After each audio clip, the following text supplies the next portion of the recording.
আজকে আমরা দ্বাদশ শ্রেণীর পদার্থবিদ্যার অ্যাটমিক নিউক্লিয়াস বা পারমাণবিক নিউক্লিয়াস চ্যাপ্টারটা নিয়ে আলোচনা করব।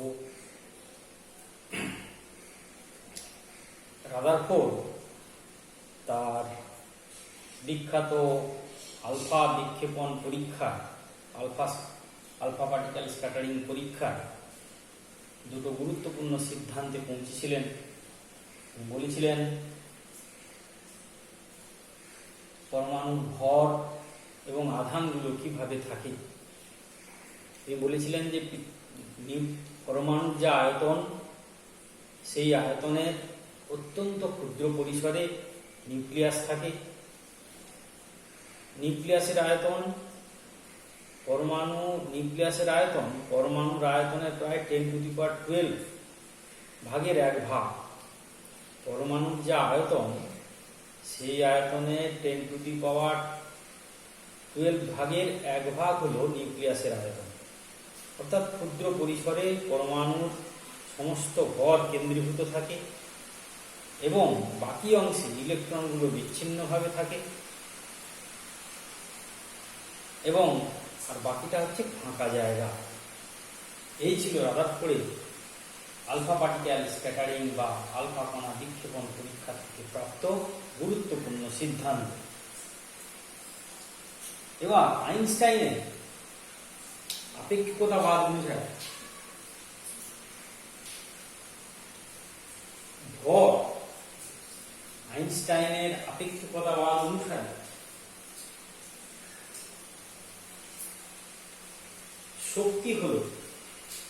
শক্তির অপর একটি রূপ হলো ভর। আইনস্টাইনের আপেক্ষিকতাবাদ থিওরি অফ রিলেটিভিটি অনুসারে শক্তির অপর একটি রূপ হলো ভর। ভরকে শক্তিতে রূপান্তরিত করা যায় বা শক্তিকেও পদার্থে রূপান্তরিত করা যায়।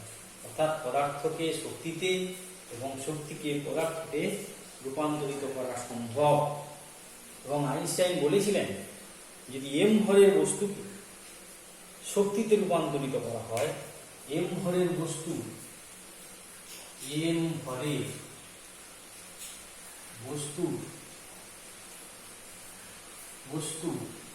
শক্তিতে রূপান্তরিত হলে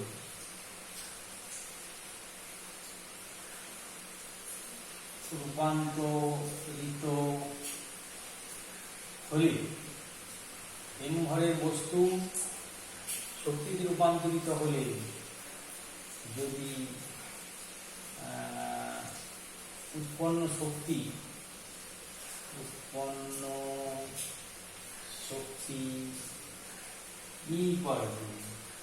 সমান m/c²। c হচ্ছে শূন্য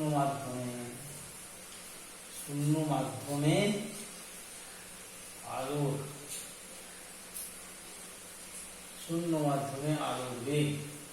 অর্থাৎ m ভরের বস্তুকে শক্তিতে রূপান্তরিত করলে যে পরিমাণ শক্তি পাওয়া যাবে সেটা হচ্ছে E=mc², m শূন্যস্থানে আলোর গতিবেগের বর্গ। অর্থাৎ m ভরের বস্তুর তুল্য পরিমাণ শক্তি হলো E। m ভরের বস্তুর তুল্য পরিমাণ শক্তি হলো E।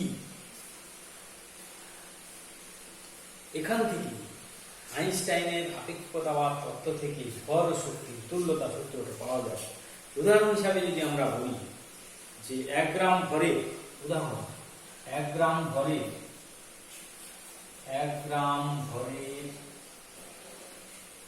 তুল্য পরিমাণ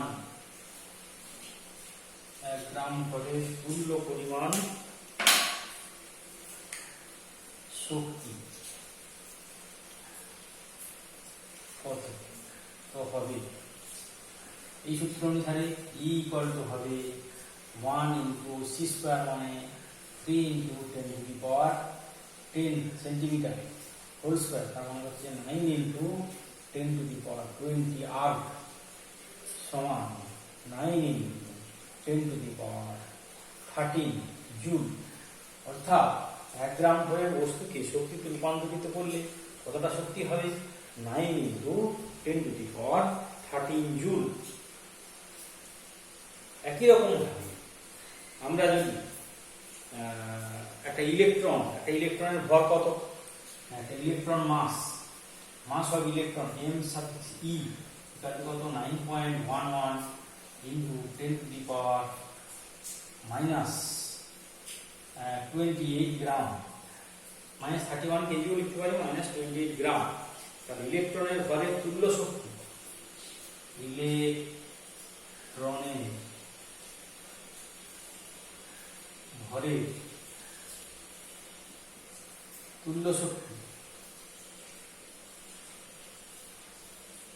সমান 9.11 into 10 to the power minus 28 into 3 into 10 to the power 10 whole square mc square. ইলেকট্রনের ভর হচ্ছে 9.11 গুণিতক 10 to the power minus 28 into 3 into 10 to the power 10 whole square. এটা সমান আসবে, এটাকে আমরা ইলেকট্রন ভোল্টে যদি কনভার্ট করে দিই তাহলে আসবে, এটা হলো আর হলো, তাহলে 9.11 into 10 to the power minus 28 into 9 into 10 to the power 20 divided by 1.6 into 10 to the power minus 12 ভাগ করলে এটা কত হয়ে যাবে?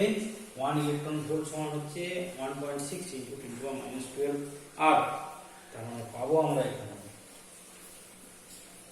511 into 10 to the power 6 electron volt সমান 0.511 MeV। অর্থাৎ একটা ইলেকট্রনকে যদি শক্তিতে রূপান্তরিত করা হয় তাতে কত শক্তি উৎপন্ন হবে? 0.511 মিলিয়ন ইলেকট্রন ভোল্ট। অর্থাৎ ভর ও শক্তি পরস্পর সমতুল। এবার বস্তুর একটা স্থির ভর, এই যে ভর বলতে কোন ভর? রেস্ট মাস। বস্তুর স্থির ভর, রেস্ট মাস জিনিসটাকে স্থির ভর, বস্তুর স্থির ভর বা রেস্ট মাস। কোন বস্তু যখন গতিশীল অবস্থায় থাকে তখন তার ভর কিন্তু পরিবর্তিত হয়। যদি তার বেগটা আলোর গতিবেগের কাছাকাছি হয় তখন তার বেগ কিন্তু অস্বাভাবিকভাবে বেড়ে যায়, কিন্তু তার বেগ যদি আলোর গতিবেগের তুলনায় অনেক কম হয় তখন তার স্থির ভর আর গতিশীল ভর কাছাকাছি হয়ে যাবে। কিন্তু বস্তুর বেগ যদি আলোর গতিবেগের কাছাকাছি হয় তখন কিন্তু তার ভরটা অনেকটা বেড়ে যায়। তাই বস্তুর নিজস্ব ধর্ম হিসাবে নিজস্ব ধর্ম হিসাবে ভরের উল্লেখ করতে গেলে, বস্তুর নিজস্ব ধর্ম হিসাবে ভরের উল্লেখ করতে গেলে অবশ্যই তার স্থির ভরকে উল্লেখ করতে হবে। এই স্থির ভর আর গতীয় ভর, m যদি গতীয় ভর হয় আর স্থির ভর যদি m সাফিক্স 0 হয় তাহলে গতীয় ভর আর স্থির ভরের যে সম্পর্কটা আইনস্টাইনের আপেক্ষিকতাবাদী সূত্র অনুসারে এটা হচ্ছে m equal to m0 divided by root of 1 minus v square by c square। m হচ্ছে গতীয় ভর,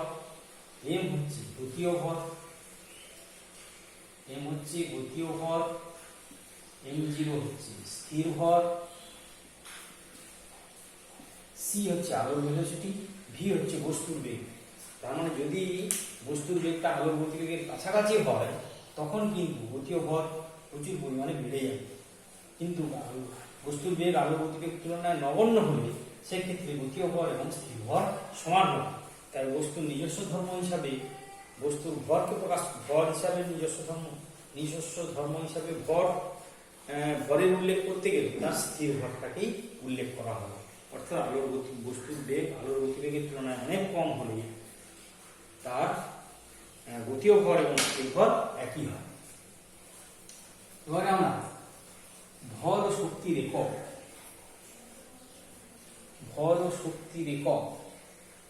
ভর ভর ও শক্তির একক, ভর ও শক্তির একক। যেহেতু ভর ও শক্তি পরস্পর সমতুল, তাই তাদের এককগুলিও সমতুল। যেহেতু ভর ও শক্তিতে রূপান্তরিত হয়, শক্তি ভরে রূপান্তরিত হয়, যেহেতু ভর ও শক্তি সমতুল, তাই তাদের এককগুলিও সমতুল। যেমন ভর বোঝাতে অনেক সময় শক্তির একক ব্যবহার করা হয়, আবার শক্তি বোঝাতে অনেক সময় ভরের একক ব্যবহার করা হয়। যেমন 1 গ্রাম শক্তি, 1 গ্রাম শক্তি। 1 গ্রাম শক্তি বলতে কি বোঝায়? 1 গ্রাম আবার শক্তি হয় নাকি? না, এই সেন্সে বলা হচ্ছে যে ভর এবং শক্তি যেহেতু সমতুল, তাই ভরের একক এবং শক্তির এককও সমতুল হওয়ার কথা। তাহলে আমি যদি বলি 1 গ্রাম শক্তি, 1 গ্রাম আবার শক্তি হয়, গ্রাম তো ভরের একক, তাহলে 1 গ্রাম শক্তি বলতে কি বোঝায়? না, E=mc² অনুযায়ী 1 গ্রাম শক্তি বলতে বোঝায় 9 × 10⁻20 আর্গ শক্তি। 1 গ্রাম শক্তি বলতে কত বোঝায়? 9 × 10⁻20 আর্গ পরিমাণ শক্তি। আবার আমি যদি বলি বা 9 × 10⁻13 জুল পরিমাণ শক্তি, 1 গ্রাম শক্তি মানে 9 × 10⁻13 জুল পরিমাণ শক্তি। আবার আমি এটাও বলতে পারি 9 × 10⁻13 জুল ভর, 9 × 10⁻13 জুল ভর বলতে কি বোঝায়? না, 1 গ্রাম ভরকে বোঝায়। তার মানে কখনো কখনো আমরা যেহেতু ভর ও শক্তি পরস্পর সমতুল, তাই ভর বোঝাতে শক্তির একক, শক্তি বোঝাতে ভরের এককও আমরা ব্যবহার করব। এই পারমাণবিক নিউক্লিয়াস চ্যাপ্টারে আমাদের এই ভর বোঝাতে শক্তির একক, শক্তি বোঝাতে ভরের একক আমরা ব্যবহার করব। এবং সেক্ষেত্রে সেই কনভার্সনটা অবশ্যই আমাদের মনে রাখতে হবে। আইনস্টাইনের এই সমীকরণ E=mc² অনুযায়ী ভর ও শক্তির ট্রান্সফারটা হবে। যেমন আমাদের ইলেকট্রনের স্থির ভর, যদি বলি ইলেকট্রনে স্থির ভর আমরা কত পেয়েছিলাম? না, একটা ইলেকট্রনের ভরকে শক্তিতে রূপান্তরিত করলে পাওয়া গেছিল 0.511 মিলিয়ন ইলেকট্রন ভোল্ট শক্তি পাওয়া গেছিল। তাহলে ইলেকট্রনের স্থির ভর আমরা লিখব 0.511 MeV। MeV তো শক্তির একক, কিন্তু আমরা বলছি ইলেকট্রনের স্থির ভর, তাহলে ভরটাকে শক্তিতে রূপান্তরিত করছি। ঠিক আছে? আবার যদি বলি 0.511 MeV ভর সমান হবে 9.11 × 10⁻31 কেজি ভর বোঝায়। আচ্ছা, এবার হচ্ছে ভর ও শক্তির সংরক্ষণ। ভর ও শক্তির সংরক্ষণ। প্রকৃতিতে আলাদা করে ভরের সংরক্ষণ, আলাদা করে শক্তির সংরক্ষণ হয় না। ভর ও শক্তির মোট পরিমাণ প্রকৃতিতে সবসময় ধ্রুবক থাকে। এদের মধ্যে বিভিন্ন ধরনের রূপান্তর সম্ভব, কিন্তু ভর এবং শক্তির পরিমাণ যে কোনো রূপান্তরের ফলে ভর এবং শক্তির পরিমাণ একই থাকে এবং ভর ও শক্তিকে বিনাশ করা সম্ভব নয়। ভর শক্তিতে রূপান্তরিত হতে পারে, শক্তি ভরে রূপান্তরিত হতে পারে, সবসময় ভর এবং শক্তির পরিমাণ কিন্তু একই থাকবেই। এটাই হলো ভর ও শক্তির তুল্যতা সূত্র, ভর ও শক্তির সংরক্ষণ সূত্র। ভর ও শক্তির সংরক্ষণ সূত্র। ভর ও শক্তির সংরক্ষণ সূত্র আমরা কাকে বলছি? প্রকৃতিতে মোট ভর এবং শক্তির পরিমাণ ধ্রুবক। ভর শক্তিতে রূপান্তরিত হতে পারে, অথবা শক্তি ভরে রূপান্তরিত হতে পারে। এইভাবে নানান ধরনের রূপান্তর হতে পারে। তা সত্ত্বেও সবসময় ভর এবং শক্তির পরিমাণ একই থাকবে। এটি হল ভর ও শক্তি সংরক্ষণ সূত্র। ভর এবং শক্তি কখনোই বিনাশ করা সম্ভব নয়। ভর শক্তিতে, শক্তি ভরে রূপান্তরিত হতে পারে, কিন্তু তাদের পরিমাণ সবসময় একই থাকবে। এটাই হলো ভর ও শক্তির সংরক্ষণ সূত্র। পারমাণবিক শক্তি। পারমাণবিক শক্তি কি?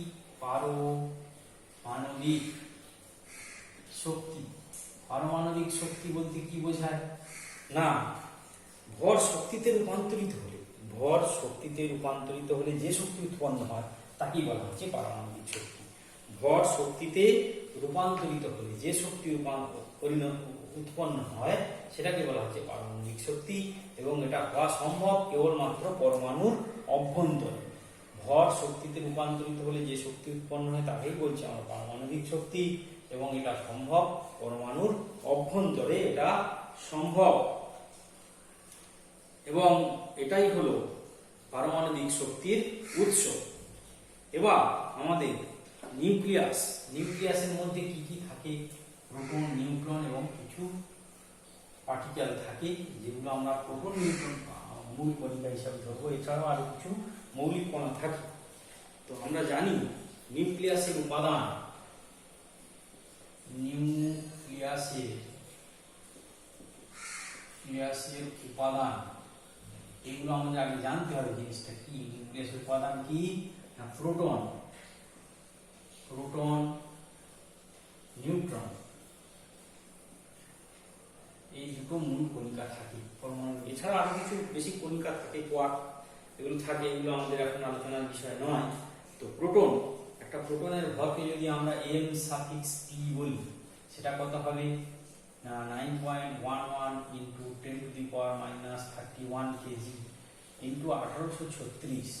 একটা ইলেকট্রনের ভরের 1836 গুণ হচ্ছে একটা প্রোটনের ভর।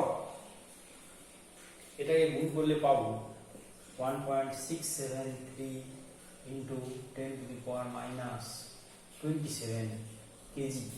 এটা কি পাওয়া যাবে? 1.673 ইন্টু -10⁻27 কেজি। এবং এটাকে যদি শক্তিতে রূপান্তরিত করা যায়, তুল্য শক্তি হবে এমপি এর তুল্য শক্তি সমান 1.673 into 10⁻27 into 3 into 10⁻8 whole square. এটাকে করলে পাওয়া যাবে, এটা ঝুলে আসবে, জুলটাকে ইলেকট্রন ভোল্টে রূপান্তরিত করলে যেটা পাওয়া যাবে 938.8 931.8 MeV। একটা প্রোটনকে শক্তিতে রূপান্তরিত করলে যে পরিমাণ শক্তি পাওয়া যাবে সেটা হবে 931.8 MeV। আবার নিউট্রনের ভর, একটা নিউট্রনের ভর m⁻n যদি হয় 9.11 ইন্টু 10⁻31 ইন্টু 1839, একটা ইলেকট্রনের ভরে 1839 গুণ, এটা পাওয়া যাবে 1.675 ইন্টু 10⁻27 কেজি। তাহলে mn এর তুল্য শক্তি হবে, সমান হবে 1.675 into 10⁻27 mc², 3 into 10⁻8 whole square.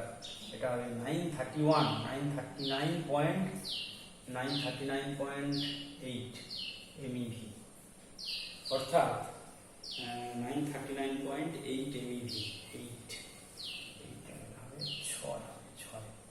939.8 MeV, অর্থাৎ একটা নিউট্রনের ভরের তুল্য শক্তি হবে 939.6 MeV। পরমাণুর আমাদের দুটো অংশ থাকে, নিউক্লিয়াস থাকে, আর একটা হচ্ছে নিউক্লিয়াস বহির্ভূত অংশ বা ইলেকট্রন মহল। নিউক্লিয়াসের মধ্যে থাকে প্রোটন, নিউট্রন, আর বাইরে থাকে ইলেকট্রন। এবার আমাদের নিউক্লিয়ার ফোর্স বা নিউক্লিয় বল,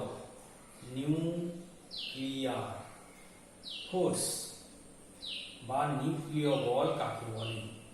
নিউক্লিয়ার ফোর্স বা নিউক্লিয় বল কাকে বলে? যে তীব্র আকর্ষণ বলের প্রভাবে নিউক্লিয়াসের মধ্যে প্রোটন এবং নিউট্রনগুলি পরস্পরের সঙ্গে আবদ্ধ অবস্থায় থাকে তাকে বলা হয় নিউক্লিয়ার ফোর্স। যে তীব্র আকর্ষণ বলের প্রভাবে নিউক্লিয়াসের অভ্যন্তরে নিউট্রন এবং প্রোটনগুলো পরস্পর আবদ্ধ অবস্থায় থাকে তাদের বলা হয়, সেই বলটাকে বলা হচ্ছে নিউক্লিয়ার ফোর্স। নিউক্লিয়ার ফোর্সের বৈশিষ্ট্য, নিউক্লিয় বলের বৈশিষ্ট্য, নিউক্লিয় বলের বৈশিষ্ট্য কি? এই বলটা তৈরি হয় মূলত নিউট্রন মানে নিউক্লিয়ন মধ্যে প্রোটন এবং নিউট্রনকে একসঙ্গে বলা হয় নিউক্লিয়নগুলোর মধ্যে আন্তর আণবিক একটা ইন্টার নিউক্লিয়ার ইন্টারাকশন, অর্থাৎ নিজেদের মধ্যে একটা আকর্ষণ বলের জন্য এই বলটা তৈরি হয়।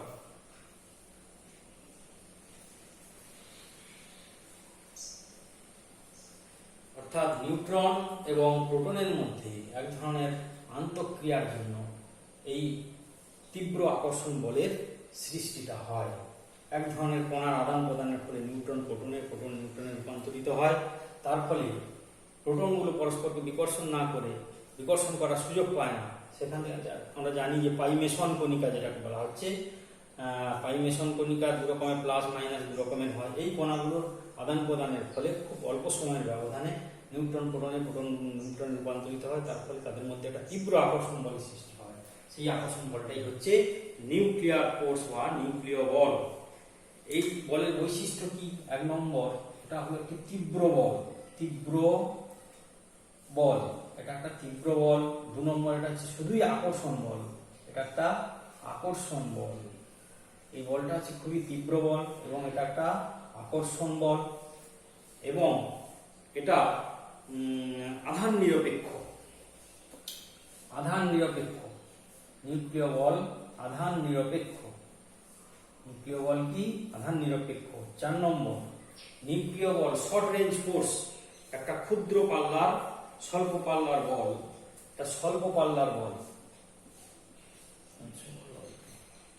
একটি স্বল্প পাল্লা, এটি একটি স্বল্প পাল্লার বল বা শর্ট রেঞ্জ। 10⁻⁻12 সেন্টিমিটার, 10⁻⁻12 সেন্টিমিটার এই রেঞ্জের মধ্যে, অর্থাৎ 10⁻12 সেন্টিমিটারের মধ্যে নিউক্লিয় বলটা প্রচন্ড পাওয়ারফুল বল, কিন্তু ওর বাইরে হয়ে গেলে একদম শূন্য। সেই জন্য বলা হচ্ছে স্বল্প পাল্লার বল। নিউক্লিয় বল, নিউক্লিয়ার ফোর্স, তীব্র বল, এটি শুধুই মাত্র আকর্ষণ বল, এটা আধান নিরপেক্ষ এবং এটা শর্ট রেঞ্জ ফোর্স, অর্থাৎ 10⁻12 সেন্টিমিটার বা 10⁻15 10⁻12 সেন্টিমিটারের মধ্যে সীমাবদ্ধ। প্রোটন, নিউট্রন এবং কিছু অন্য কণা এর আওতায় পড়ে। প্রোটন, নিউট্রন ও অন্য কিছু কণা এর আওতায় পড়ে। এটা শুধুমাত্র আকর্ষণ বল, এটা বিকর্ষণ বল নয়। নিউক্লিয়ার ফোর্স শুধুমাত্র আকর্ষণ বল।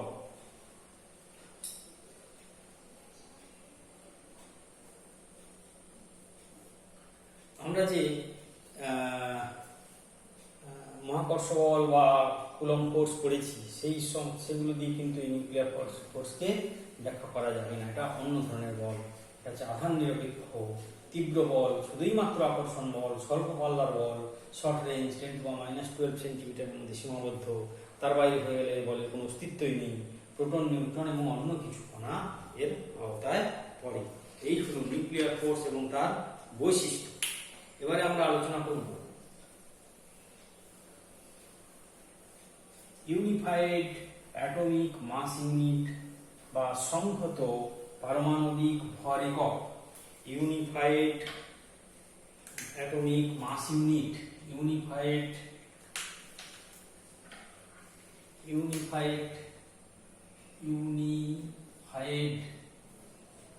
অ্যাটমিক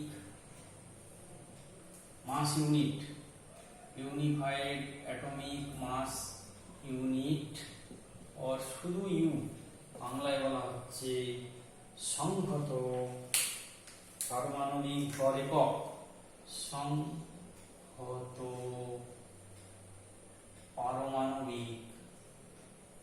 পারমাণবিক ভর একক, অর্থাৎ এই এককেই পরমাণুর ভর প্রকাশ করা হয়। সংহত পারমাণবিক ভর একক বা ইউ বা ইউনিফাইড অ্যাটমিক মাস ইউনিট জিনিসটা কি না, একটি কার্বন পরমাণু, একটি কার্বন C12 মানে C12 পরমাণুর ভরে 1/12 অংশকে, একটি C12 পরমাণুর ভরের 1/12 অংশকে একটি কার্বন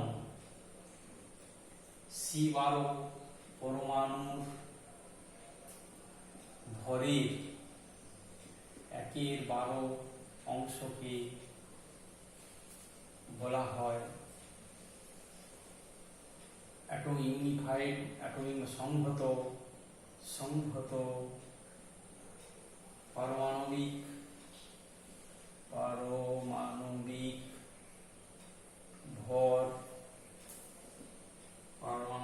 ভর একক বা ইউ। একটি কার্বন 12 পরমাণুর ভরের 1/12 অংশকে বলা হয় এক সংহত পারমাণবিক ভর একক বা 1U। এক সংহত পারমাণবিক ভর একক বা শুধু ইউ বা 1U বলা হয়, এক সংহত পারমাণবিক ভর একক বা ইউ। আচ্ছা, এই সংহত পারমাণবিক ভর এককের পরিমাণটা কত সেটা আমরা হিসাব করব। 1 গ্রাম পরমাণু কার্বনের ভর 1 গ্রাম পরমাণু কার্বনের ভর সমান 12 গ্রাম। 1 গ্রাম পরমাণু কার্বনের ভর কত? 12 গ্রাম। আবার 1 গ্রাম পরমাণু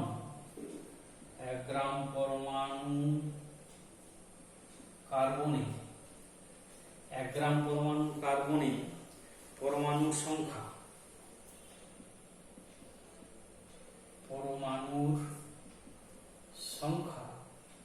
সমান 6.023 into 10 to the power 23 T।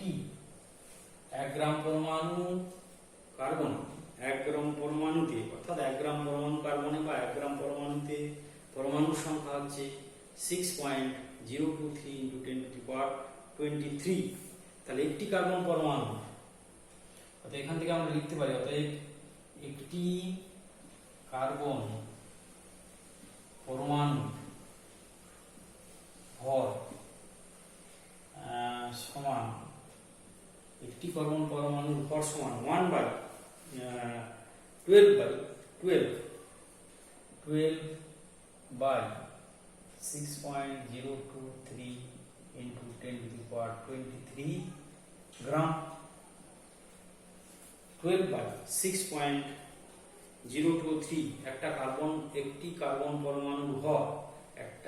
1 gram carbon পরমাণুতে থাকে 6.023 into 10 to the power 23 টি পরমাণু। তাহলে একটি কার্বন পরমাণুর ভর হবে কত? 12/6.023 into 10 to the power 23। তাহলে অতএব সংজ্ঞানুসারে 1U সমান 1/12 গুণিতক একটি কার্বন পরমাণুর ভর, 1/12 গুণিতক একটি কার্বন পরমাণুর ভর, 1/12 গুণিতক একটি কার্বন পরমাণুর ভর সমান 1/12 গুণিতক ওইটা পেয়েছি 12 ভাগ 6.023 into 10 to the power 23 সমান হবে 1.6603 into 10 to the power minus 24 গ্রাম। তার মানে কি হলো 1U। তাহলে আমরা কি পেলাম? 1U সমান 1.6603 into 10 to the power minus 24 গ্রাম সমান 1.6603 into 10 to the power minus 27 kg। 1.6603 into 10 to the power minus 24 গ্রাম বা minus 27 kg। এবার এই ফর্মুলাটা আমাদের মনে রাখতে হবে। এই এককটা আমাদের বহু জায়গায় ব্যবহার করা হবে। 1U আমাদের বহু জায়গায় ব্যবহৃত হবে এবং 1U এর তুল্য শক্তি হবে 1U এর তুল্য শক্তি 1U এর তুল্য শক্তি 1U এর তুল্য শক্তি হবে 1.6603 into 10 to the power minus 27 into 3 into 10 to the power 8 whole square mc square joule সমান 931.2 million electron volt. mc square m মানে কত 1.66 1 মানে 1.6603 into 27 কেজি, তার সঙ্গে আলোর গতিবেগ 3 into 10 to the power 8 metre, তাহলে জুল হবে সেটা হবে 931.2 MeV। এই এককটা আমরা বহুগাণিতিক হিসাবের জন্য এই চ্যাপ্টারে আমরা ব্যবহার করব। অর্থাৎ 1U এর 1U অর্থাৎ এক সংহত পারমাণবিক ভর একক সমান হচ্ছে 931.MeV। অর্থাৎ এর তুল্য শক্তি অর্থাৎ 1.6603 into 10 to the power minus 24 গ্রাম বা 1.6603 into 10 to the power minus 27 KG ভর কি যদি শক্তিতে রূপান্তরিত করা হয় তাহলে কি হবে m into c স্কয়ার, মানে এটা জুল, সেটাকে আমরা মিলিয়ন ইলেকট্রন ভোল্টে ট্রান্সফার করে দিলে হয়ে যাবে 931.2 MeV। তাহলে 1U এর মান কত হলো 931.2 MeV। এইটা আমাদের খেয়াল রাখতে হবে এবং এগুলো আমাদের কাজে লাগবে।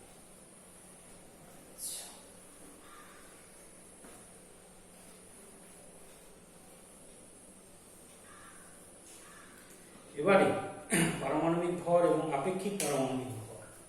পারমাণবিক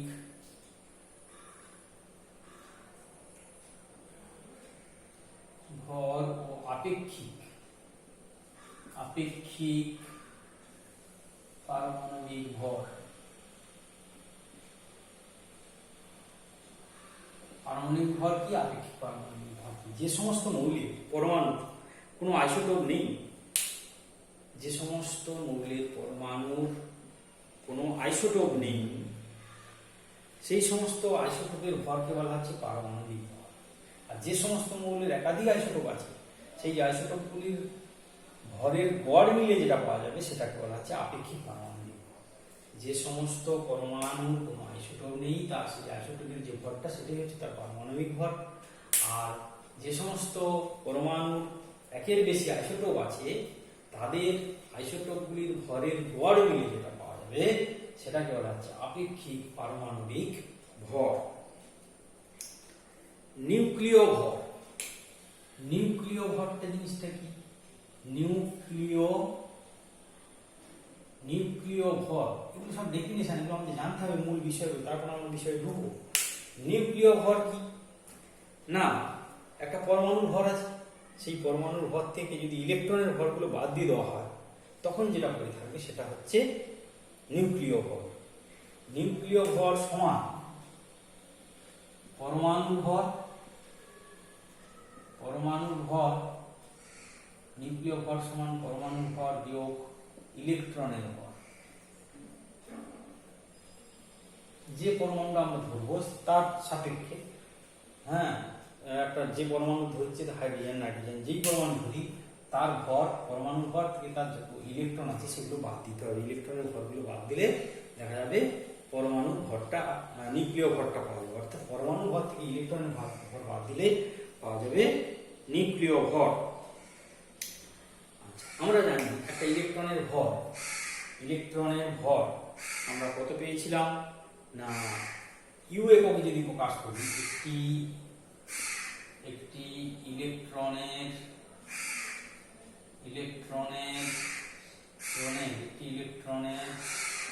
ভর 0.55 ইউ, 0.3055 ইউ। ইউ মানে 931 MeV, ইউ মানে হচ্ছে 931 MeV, সেটাই করে পাবো 0.511 MeV। একটা ইলেকট্রনের ভর 0.00055 ইউ, একটা ইলেকট্রনের ভর হচ্ছে এত ইউ। খুব সূক্ষ্ম ক্যালকুলেশনের প্রয়োজন না হলে আমরা পরমাণুর ভরটাকে নিউক্লিয় ভর হিসাবে ধরি। কেন? ইলেকট্রনের ভর অতি নগণ্য, ইলেকট্রনের ভরটা অতি নগণ্য, সেক্ষেত্রে পরমাণুর ভর এবং নিউক্লিয় ভর সমান হয়ে যাবে। ইলেকট্রনের ভর অতি নগণ্য, এই তো এই পয়েন্ট যদি তার সঙ্গে ইউ মানে কত 1.66 ইন্টু হচ্ছে 10 to the power 1.66 minus 27 KG, তাহলে অনেক ছোট সংখ্যা। তাহলে খুব সূক্ষ্ম ক্যালকুলেশনের প্রয়োজন না হলে আমরা পরমাণুর ভর এবং নিউক্লিয় ভরকে সমান ধরে ক্যালকুলেশন করব, সেক্ষেত্রে ইলেকট্রনের ভরটা অতি নগণ্য। এই হলো পারমাণবিক ভর, আকৃতিক পারমাণবিক ভর এবং নিউক্লিয় ভর। এবারে ভর সংখ্যা। ভর সংখ্যা কি? আইসোটোপ,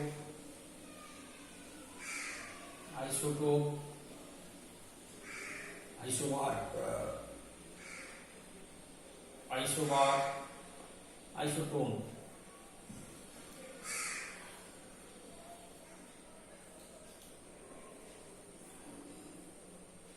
ভর সংখ্যা জিনিসটা বলছে পারমাণবিক ভর, সংহত পারমাণবিক ভর এককে কোন মৌলের পরমাণুর ভর কে পূর্ণ সংখ্যায় প্রকাশ করলে যা পাওয়া যায় সেটাই হচ্ছে তার ভর সংখ্যা। সংহত পারমাণবিক ভর এককে কোন পরমাণুর ভরকে প্রকাশ করলে যেটা পাওয়া যায় তার কাছাকাছি পূর্ণ সংখ্যায় প্রকাশিত ভরকে বলা হচ্ছে তার ভর সংখ্যা।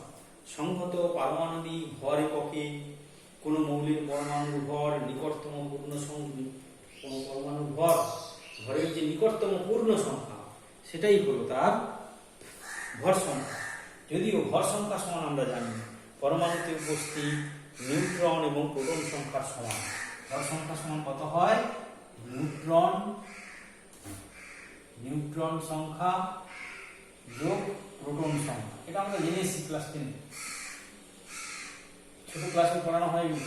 ভর সংখ্যা মানে নিউট্রন সংখ্যা যোগ প্রোটন সংখ্যা। কিন্তু অ্যাকচুয়ালি ভর সংখ্যাটা কি না, কোন পরমাণুর ভরকে সংহত পারমাণবিক ভর এককে প্রকাশ করলে যে নিকটতম পূর্ণ সংখ্যা পাওয়া যায়, ভরটাকে প্রকাশ করা হোক, সেটা যে পূর্ণ সংখ্যার কাছাকাছি সেটাই হবে তার ভর সংখ্যা। এবং ভর সংখ্যাটা আমরা হিসাব করি নিউট্রন সংখ্যা যোগ প্রোটন সংখ্যা দিয়ে। এবার হচ্ছে আইসোটোপ। আইসোটোপ মানে কি? যে সমস্ত পরমাণু ভর সংখ্যা আলাদা কিন্তু প্রোটন সংখ্যা একই। যেমন কার্বন 6, 6, 6, 12, 13, 14। দেখো এই পরমাণুটা ভিন্ন ভর সংখ্যা কিন্তু তাদের প্রোটন সংখ্যা এক। তাদের বলা হচ্ছে যে সমস্ত পরমাণু প্রোটন সংখ্যা একই কিন্তু ভর সংখ্যা আলাদা, তাদের বলা হচ্ছে পরস্পরের আইসোটোপ। আইসোবার যে সমস্ত নিউক্লিয়াইড এই বলা হচ্ছে একটা নিউক্লিয়াইড, অর্থাৎ নিউক্লিয়াইডের ভর সংখ্যা প্রোটন সংখ্যা ভর সংখ্যা, তাদের প্রোটন সংখ্যা পারমাণবিক ক্রমাঙ্ক এক, ভর সংখ্যা আলাদা। আবার যে সমস্ত নিউক্লিয়াইডের ভর সংখ্যা এক কিন্তু পারমাণবিক ক্রমাঙ্ক আলাদা, যেমন C14 নাইট্রোজেন 714, C14 এবং নাইট্রোজেন 714।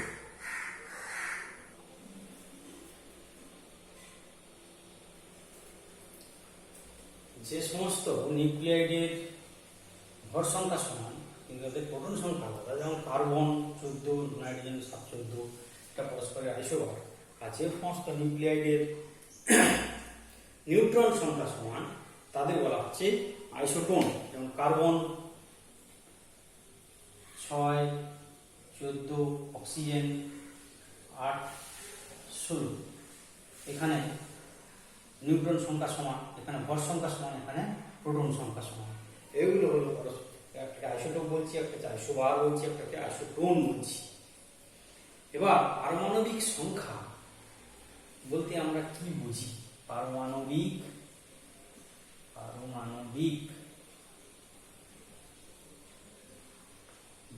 সংখ্যা। হাইড্রোজেন কি? পারমাণবিক সংখ্যা অ্যাটমিক নাম্বার কি না, হাইড্রোজেন কি? প্রথম মৌলধর্মী রাসায়নিক ধর্মের ক্রম পরিবর্তন অনুযায়ী পর্যায় সারণীতে কোনো মৌল যে অবস্থানে থাকে তার যে ক্রমিক সংখ্যা সেটাই হলো তার পারমাণবিক পারমাণবিক সংখ্যা। অর্থাৎ হাইড্রোজেনকে প্রথম মৌল ধরে রাসায়নিক ধর্মের ভিত্তিতে পর্যায় সারণীতে মৌলগুলি যে যে ক্রমিক ক্রমে থাকে, যে ক্রমিক সংখ্যা, মৌলের যে ক্রমিক সংখ্যা, সেটাকে বলা হচ্ছে পারমাণবিক সংখ্যা। এরপরে আমরা পড়ব বন্ধন শক্তি। বন্ধন শক্তি এবং ভর ত্রুটির মধ্যে সম্পর্ক, বাইন্ডিং এনার্জি বা বন্ধন শক্তি, বাইন্ডিং এনার্জি, তারপর আমরা মাস ডিফেক্ট বা ভর ত্রুটি বা মাস ডিফেক্ট। বন্ধন শক্তি কাকে বলে? প্রোটন এবং নিউট্রনগুলি নিউক্লিয়াসের মধ্যে যে শক্তির জন্য আবদ্ধ অবস্থায় থাকে, অর্থাৎ প্রোটন ও নিউট্রনগুলি যে শক্তির জন্য নিউক্লিয়াসের মধ্যে আবদ্ধ অবস্থায় থাকে, তাকেই বলা হচ্ছে ওই মৌলের পরমাণুর বন্ধন শক্তি। অর্থাৎ নিউক্লিয়াসের মধ্যে নিউট্রন এবং প্রোটনগুলো যে শক্তির জন্য আবদ্ধ অবস্থায় থাকে, তাকে বলা হচ্ছে বন্ধন শক্তি। আবার ওই সমপরিমাণ শক্তি যদি পরমাণুতে বাইরের থেকে প্রয়োগ করা হয়, যাতে কিনা নিউট্রন এবং প্রোটনগুলো সম্পূর্ণ স্বাধীন কণায় পরিণত হয়, সেটাকে বলা হচ্ছে বন্ধন শক্তি। অর্থাৎ সমপরিমাণ শক্তি যদি আমরা বাইরের থেকে প্রয়োগ করি, তাহলে নিউক্লিয়াসটা ভেঙে যাবে, ভেঙে নিউট্রন এবং প্রোটনগুলো স্বাধীন কণায় পরিণত হবে, একক স্বাধীন কণায় পরিণত হয়ে যাবে। সেই যে শক্তিটা প্রয়োগ করতে হচ্ছে, সেটাকে বলা হচ্ছে নিউক্লিয় বন্ধন শক্তি, নিউক্লিয়ার বাইন্ডিং এনার্জি, পরমাণু নিউক্লিয়াসের বন্ধন শক্তি। অর্থাৎ যে শক্তির প্রভাবে পরমাণু নিউক্লিয়াসের নিউট্রন এবং প্রোটনগুলো আবদ্ধ অবস্থায় থাকে, তাদের বলা হচ্ছে বন্ধন শক্তি। বা বাইরের থেকে সেই পরিমাণ বল প্রয়োগ করলে তারা নিউট্রন এবং প্রোটনগুলো স্বাধীন কণায় পরিণত হবে, সেই শক্তিটাকে বলা হচ্ছে বন্ধন শক্তি। এবার আমরা জানি একটা নিউক্লিয়াসের ভর, পরমাণু নিউক্লিয়াসের ভর মানে প্রোটন সংখ্যাযুক্ত নিউট্রন সংখ্যা ভর সংখ্যা। ভর, প্রোটন এবং নিউট্রনের মিলিত ভরই হল নিউক্লিয়াসের ভর। কিন্তু হিসাব করে দেখা যায় যে ভরটা, অর্থাৎ নিউক্লিয়াসের ভর কিছুটা কম হয়। যতগুলো প্রোটন এবং যতগুলো নিউট্রন দিয়ে নিউক্লিয়াসটা তৈরি হয়েছে, প্রোটন এবং নিউট্রনের সম্মিলিত ভর যা হয়, নিউক্লিয়াসের ভরটা তার চেয়ে কম হয়। এই ভরটা কম হওয়ার কারণটা আমরা ব্যাখ্যা করছি। এই যে ভরটা কমে যাচ্ছে, সেটাকেই বলা হচ্ছে ভর ত্রুটি বা মাস ডিফেক্ট। অর্থাৎ প্রোটন এবং নিউট্রনের মিলিত ভর অপেক্ষা নিউক্লিয়াসের ভর কিছুটা কম হয়, যে পরিমাণ কম হয় সেটাকে বলা হচ্ছে ভর ত্রুটি বা মাস ডিফেক্ট। এবার আমরা আলোচনা করব relation between binding energy and mass defect. Relation between binding energy and mass defect। অর্থাৎ বন্ধন শক্তি এবং ভর ত্রুটির মধ্যে সম্পর্ক। আচ্ছা, ধরে নিলাম প্রোটনের ভর, ধরে নিলাম একটা প্রোটনের ভর সমান m সাফিক্স p, নিউট্রনের ভর সমান m সাফিক্স n, নিউট্রনের ভর সমান m সাফিক্স n।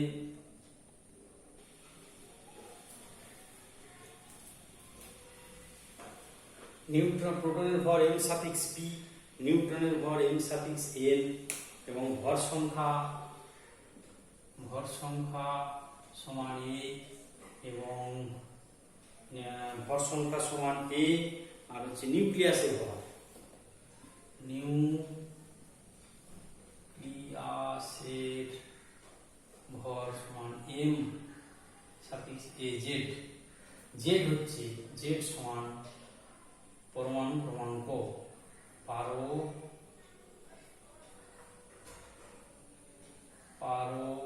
পারমাণবিক সংখ্যা। z সমান কি? পারমাণবিক সংখ্যা।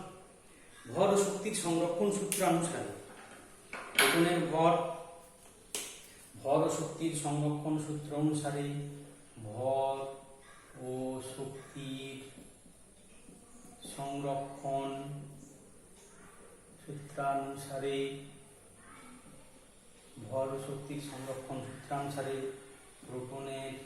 প্রোটনের ভর প্লাস নিউট্রনের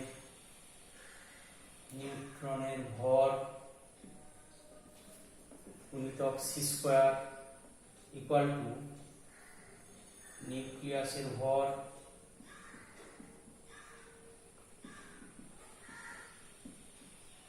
গুণিতক সি স্কয়ার প্লাস বন্ধন শক্তি।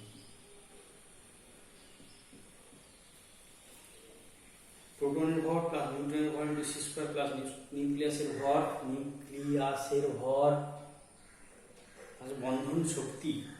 তার মানে আমরা লিখতে পারি প্রোটন কত আছে z into NP plus a minus z, neutron সংখ্যা a minus z into mn তার সি স্কয়ার প্লাস নিউক্লিয়াসের ভর হচ্ছে m az into C square plus বন্ধন শক্তি সমান ডেল্টা ই। আমরা ধরছি বন্ধন শক্তি সমান ধরছি আমরা ডেল্টা ই। তার মানে আমরা ডেল্টা ই সমান কত পাবো?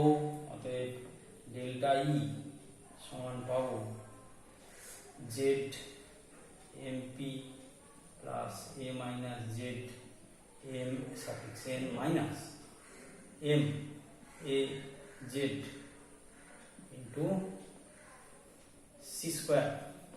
এই যে প্রোটন আর নিউট্রনের ভর থেকে নিউক্লিয়াসের ভর বাদ দিলে যেটা পাওয়া যাচ্ছে delta m into C square. এটাকে বলা হচ্ছে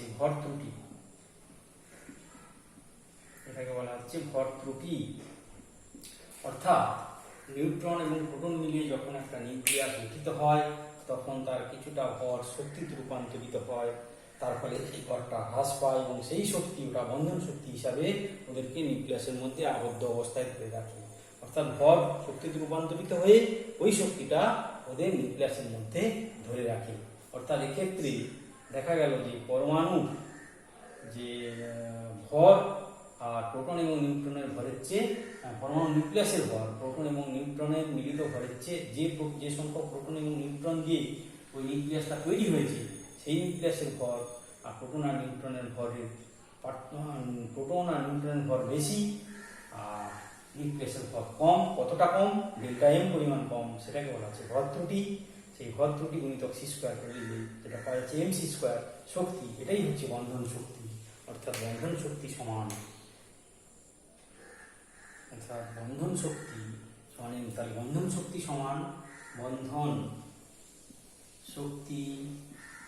সমান ভর ত্রুটি গুণিতক সি স্কয়ার আলোর গতিবেগ। বন্ধন শক্তি সমান ভর ত্রুটি গুণিতক সি স্কয়ার মানে আলোর গতিবেগ। সি এখানে আলোর গতিবেগ, সিটা কি? আলোর গতিবেগ। সিটা হচ্ছে আলোর, সি সমান শূন্য মাধ্যমে শূন্য স্থানে আলোর বেগ, শূন্য স্থানে আলোর বেগ। তাহলে বন্ধন শক্তি সমান ভর ত্রুটি গুণিতক সি স্কয়ার। এখানে আমাদের আরো দুটো জিনিস জেনে নেওয়া দরকার। এমপি সমান কত? এমপি সমান 1.0073 ইউ, এমএন সমান 1.0087 ইউ, আর আমরা পেয়েছি এমই সমান পেয়েছি 55। এইগুলো আমাদের কাজে লাগবে। আর ইউ সমান আমরা পেয়েছি ইউ সমান 931.2 এমএম। তাহলে সরাসরি প্রোটনের ভর, নিউট্রনের ভর এবং ইলেকট্রনের ভরকে শক্তিতে আমরা এই ইউ এককে এম এ প্রোটন নিউট্রন এবং ইলেকট্রনের ভর প্রকাশ করে ইউ সমান 931.2 MeV দিয়ে গুণ করে দিলে সরাসরি আমরা ওদের শক্তিটা কত হবে সেটা আমরা পেয়ে যাব।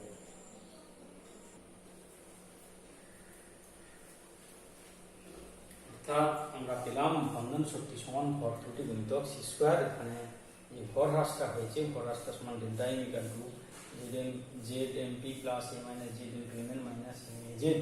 এটা হচ্ছে ভর হ্রাস, এটা হচ্ছে ভর ত্রুটি, সেইটা শক্তিতে রূপান্তরিত হয়ে বন্ধন শক্তি রূপান্তরিত হচ্ছে। এই হলো আমাদের বন্ধন শক্তি ভর ত্রুটির মধ্যে সম্পর্ক। আজকে এই পর্যন্ত, এর পরের দিন আমরা পরের টপিক নিয়ে আলোচনা